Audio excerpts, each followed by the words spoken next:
Hello guys. So nagparto ta sa ato ang charity ride no, and ang parto nato guys gikan diri sa Elizalde. Usa ka ta paibabaw guys.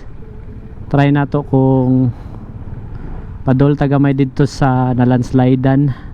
Gikan diri sa Elizalde no, na ay mga tubig-tubig na ginagmay na lang pod no ono. Katong kasagsagan na kusog daw kayo. Diri gyud daw ning subay ang tubig. Kung makita nato sa Facebook gani, ning kuan to ning subay daw sa dalan. Ani po do landslide pud ni.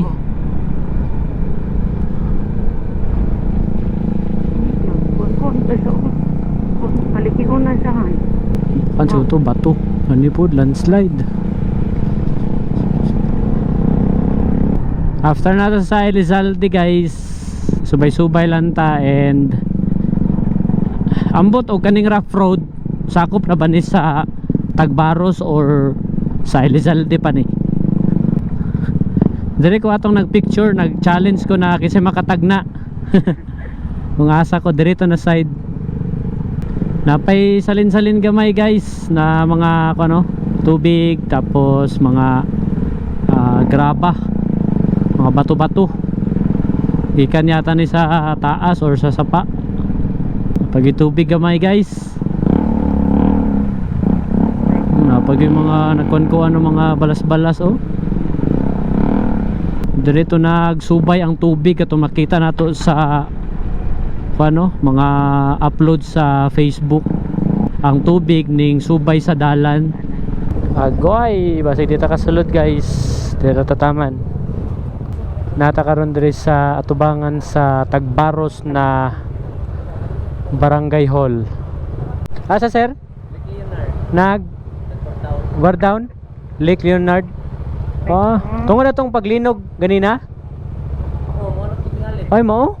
Sultan na tingali na dapat. Hala. Basig di na ta kaagi guys kay tungod tong paglinog ganina. Paglinog ganina, liyok ang bukid. Ha? Delikado daw dito. Nakabot. Balik na dito. Bitaw. Balik na lang kita ni. Actually, ganina pagpadulong namo diri tapos tag lunch media sa may Andili. Naglinog. Sumaw na karon guys na ning strictog balik diri. Dili na pwede pagian kay murag tungod gud atong sa linog murag ning kuan ba ning active siguro ang volcano diha. Napay volcano diha. Okay, na may lake. Lake sa Lake Leonard. Tuyok kami guys, tuyok kami. Dili gyud pwede paagian kay ning bardan tong kato ganing sa mga nakaadto og nakabalo diri no. Kato ganing naidala na pasakan na sa mainit Panyulite, tapos ang pikas dalan kay pamasara. Kato guys ning bar down daw to. So dila na to upogson og saka didto no. Kay ang aton tang gusto na maka-explore ta didto ba. Kay naman pud ay mga nangagi na nakaagi na.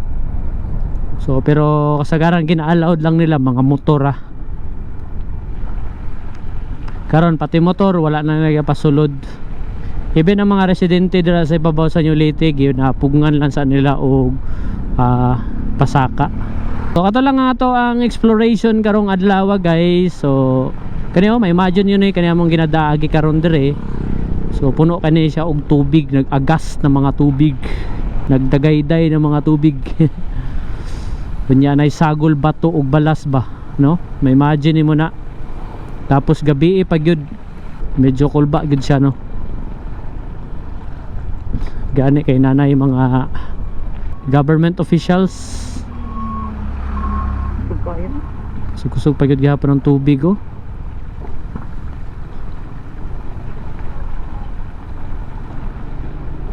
Kasi delikado na nagpundo ang tubig sa taas. Muna mamumukang yung ta.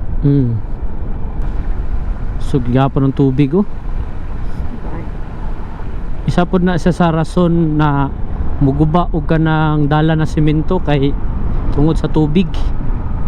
Mo ni atong mga nasugatan kanina, no, pababa sila gikan sa taas, mga Coast Guard. So sila mo'y nag-confirm. So na nimbar down dito sa taas. So shoutout sa inyo ha sir, salamat kayo sa yung serbisyo diha sa pagpadayon og ukay pangita sa mga missing pa na mga residente ano diha sa Masara. So pauli nami guys, na nami diri sa pagawas nami sa Elizalde. So again, salamat kayo sa tanang suporta o pagsubay-subay po ninyo, no, paguban sa mo ang explore diri kay sa tong part 1 nag charity ride ta, no, naghatag ta og mga tubig sa mga evacuees sa mga eskwelahan. So di man inana kadako ang natabang, ang importante na ay natabang. So mani ang sitwasyon diri sa Tagbaros, Elizalde, Panibasa, tapos panahon na dayon mi sa Mawab. Mani ang sitwasyon diri guys. So kato lang guys, no, see you next vlog, peace out.